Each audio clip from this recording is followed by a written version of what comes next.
ಬಿಜೆಪಿಯಲ್ಲೂ ಕೂಡ ಒಂದಷ್ಟು ಅಂತರ್ಯುದ್ಧ ನಡೀತಿದೆ. ವಿಜಯೇಂದ್ರ ನಮ್ಮ ನಾಯಕ ಅಲ್ವೇ ಅಲ್ಲ ಅಂತ ಬಿಜೆಪಿಯ ಒಂದು ಟೀಮ್ ಹೇಳ್ತಾ ಇದೆ. ಯತ್ನಾಳ್ ಅಂತೂ ಬ್ಯಾಕ್ ಟು ಬ್ಯಾಕ್ ಮೀಟಿಂಗ್ಗಳನ್ನ ಮಾಡ್ತಾನೆ ಇದ್ದಾರೆ.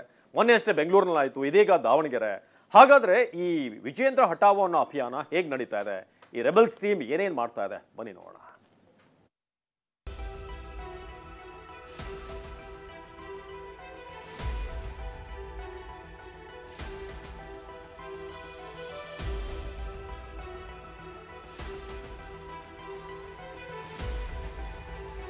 ಮೂವತ್ತೆಂಟು ಜನ ನಾವು ಎಲ್ಲಿ ಹೇಳಬೇಕು ಈಗಾಗಲೇ ಹೇಳಿದ್ದೀವಿ. ಮುಂದಿನ ಕ್ರಮ ತಗೋದು ಹೈಕಮಾಂಡಿಗೆ ಅಧಿಕಾರ ಐತಿ. ನಾವು ಬಹಿರಂಗವಾಗಿ ಮಾತಾಡಬಾರ್ದು ಹೇಳ್ಯಾರ. ವಿಜಯೇಂದ್ರ ಏನು ತೆಗಿಯೋದಾಗಲಿ ಮುಂದುವರ್ಸೋದಾಗಲಿ ನಮ್ಮ ಕೈಯಾಗಿಲ್ಲ. ಎಲ್ಲರ ಅಭಿಪ್ರಾಯ ಸಂಗ್ರಹ ಮಾಡೈತಿ. ಮುಂದೆ ಯೋಗ್ಯ ನಿರ್ಣಯ ತಗೋತಾರೆ ನಮ್ಗೆ ಅನ್ನಿಸ್ತದೆ. ನಮ್ಮ ನಾಯಕ ವಿಜಯೇಂದ್ರ ಅಲ್ಲ, ನಾಯಕತ್ವ ಒಪ್ಪೋ ಮಾತೇ ಇಲ್ಲ. ಬಿಜೆಪಿ ರಾಜ್ಯಾಧ್ಯಕ್ಷ ವಿಜಯೇಂದ್ರ ವಿರುದ್ಧ ಬಂಡಾಯವೆದ್ದಿರೋ ಶಾಸಕ ಯತ್ನಾಳ್ ಟೀಮ್ ಸಾಲು ಸಾಲು ಪ್ರತ್ಯೇಕ ಸಭೆಗಳನ್ನೇ ನಡೆಸುತ್ತಿದೆ.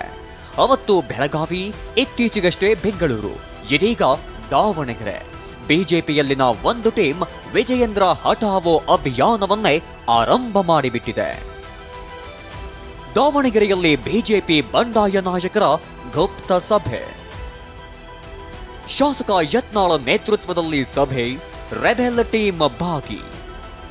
ದಾವಣಗೆರೆ ನಗರದ ಜಿಎಂಐಟಿ ಅತಿಥಿಗೃಹ ಇವತ್ತು ರಾಜ್ಯದ ಗಮನವೇ ಸೆಳೆದಿತ್ತು. ಮಾಜಿ ಸಿಎಂ ಯಡಿಯೂರಪ್ಪ ಹಾಗೂ ಬಿವೈ ವಿಜಯೇಂದ್ರ ದಾವಣಗೆರೆಗೆ ಬಂದ್ರೆ ನೇರವಾಗಿ ಇದೇ ಅತಿಥಿಗೃಹಕ್ಕೆ ಬರೋದು. ಆದ್ರೆ ಕಾಲ ಬದಲಾಗಿದೆ. ಇಂದು ನಡೆದಿದ್ದು ಮಾತ್ರ ಅಪ್ಪಟ ಬಿಎಸ್ವೈ ವೈರಿಗಳ ಸಭೆ. ಒಂದು ಕಾಲದಲ್ಲಿ ಬಿಎಸ್ವೈ ಪರಮಾಪ್ತ ಆಗಿದ್ದ ಮಾಜಿ ಸಂಸದ ಜಿಎಂ ಸಿದ್ದೇಶ್ವರ ಅವರ ಅತಿಥಿಗೃಹವಿದು. ವಿಜಯೇಂದ್ರ ವಿರುದ್ಧ ಪದೇ ಪದೇ ಆಕ್ರೋಶ ಹೊರಹಾಕ್ತಿರೋ ಒಂದು ಗುಂಪು ನಿರಂತರ ಸಭೆ ನಡೆಸಿ ತಮ್ಮ ನಿಲುವು ಪಕ್ಷದ ವರಿಷ್ಠರಿಗೆ ನೀಡುತ್ತಲೇ ಇವೆ. ಈಗಾಗಲೇ ಬೆಳಗಾವಿ ಮತ್ತು ಬೆಂಗಳೂರಿನಲ್ಲಿ ಸಭೆ ನಡೆಸಿದ ತಂಡ ಇಂದು ದಾವಣಗೆರೆಗೆ ಲಗ್ಗೆಯಿಟ್ಟಿತ್ತು. ಬೆಳಗ್ಗೆ ಬಿಜೆಪಿ ಹಿರಿಯ ಶಾಸಕ ಯತ್ನಾಳ್, ಮಾಜಿ ಸಂಸದ ಪ್ರತಾಪ್ ಸಿಂಹ, ಹರಿಹರದ ಬಿಜೆಪಿ ಶಾಸಕ ಬಿಪಿ ಹರೀಶ್ ಹಾಗೂ ದಾವಣಗೆರೆಯ ಮಾಜಿ ಸಂಸದ ಜಿಎಂ ಸಿದ್ದೇಶ್ವರ್ ತಮ್ಮ ಪತ್ನಿ ಗಾಯತ್ರಿ ಸಿದ್ದೇಶ್ವರ ಜೊತೆಗೆ ಪಾಲ್ಗೊಂಡಿದ್ರು.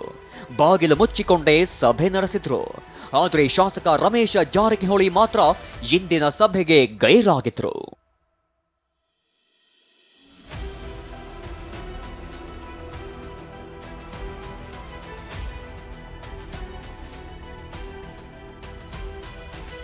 ಹೈಕಮಾಂಡ್ಗೆ ಒತ್ತಾಯ ಮಾಡಿದ್ದೇವೆ, ಹೈಕಮಾಂಡ್ ಏನು ಕ್ರಮ ತೆಗೆದುಕೊಳ್ಳುತ್ತೋ ಅದಕ್ಕೆ ನಾವು ಬದ್ಧರಾಗಿದ್ದೇವೆ ಅಂತ ಶಾಸಕ ಯತ್ನಾಳ್ ಹೇಳಿದ್ರು.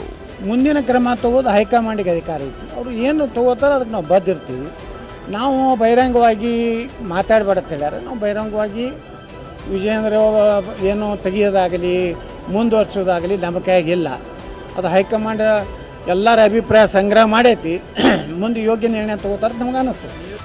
ರಾಜ್ಯದಲ್ಲೀಗ ಸಿದ್ದರಾಮಯ್ಯ ವಿಚಾರ ಚರ್ಚೆ ಆಗ್ತಿರೋದ್ರಿಂದ ವಿಜಯೇಂದ್ರ ವಿಚಾರದ ಬಗ್ಗೆ ಪಕ್ಷದ ವರಿಷ್ಠರು ಗಮನ ಹರಿಸುತ್ತಿಲ್ಲ. 38 ಜನರ ರೆಬೆಲ್ ಟೀಮ್ನಲ್ಲಿ ಮಾಜಿ ಡಿಸಿಎಂ ಕೆಎಸ್ ಈಶ್ವರಪ್ಪ ಸಹ ಇದ್ದಾರೆ. ಪ್ರಭಾವಿ ಶಾಸಕ ರಮೇಶ್ ಜಾರಕಿಹೊಳಿ ಈಗಾಗಲೇ ವಿಜಯೇಂದ್ರನ ವಿರುದ್ಧ ತೀವ್ರ ವಾಗ್ದಾಳಿ ನಡೆಸುತ್ತಿದ್ದಾರೆ. ಜೂನಿಯರ್ ನಮ್ಮ ಪಕ್ಷ ಭ್ರಷ್ಟ ಲೇಬಲ್ ಕೊಟ್ಟ ವಿಜಯೇಂದ್ರ, ಅದೇ ಯಡಿಯೂರಪ್ಪ ಇರೋದಲ್ಲ.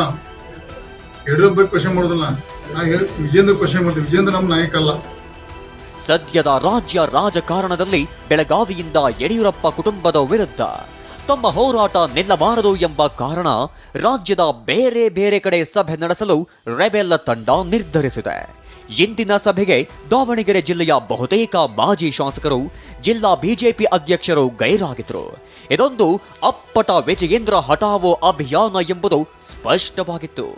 ಆದರೆ ಯಾರು ಬಾಯಿ ಬಿಟ್ಟು ಹೇಳುವ ಸ್ಥಿತಿಯಲ್ಲಿರಲಿಲ್ಲ. ರಾಜ್ಯದಲ್ಲಿ ಲೋಕಸಭೆ ಚುನಾವಣೆ ಬಳಿಕ ಬಿಜೆಪಿಯಲ್ಲೇ 2 ಗುಂಪುಗಳಾಗಿವೆ. ಹಿರಿಯರ ಗುಂಪು, ಇನ್ನೊಂದು ವಿಜಯೇಂದ್ರ ಗುಂಪು. ವಿಜಯೇಂದ್ರ ನಡೆಯ ಬಗ್ಗೆಯೇ ಇತ್ತೀಚೆಗಷ್ಟೇ ದೆಹಲಿಗೆ ಹೋದ ರೆಬೆಲ್ ತಂಡದ ನಾಯಕರು ಪಕ್ಷದ ವರಿಷ್ಠರಿಗೆ ಹೇಳಿದ್ದಾರೆ.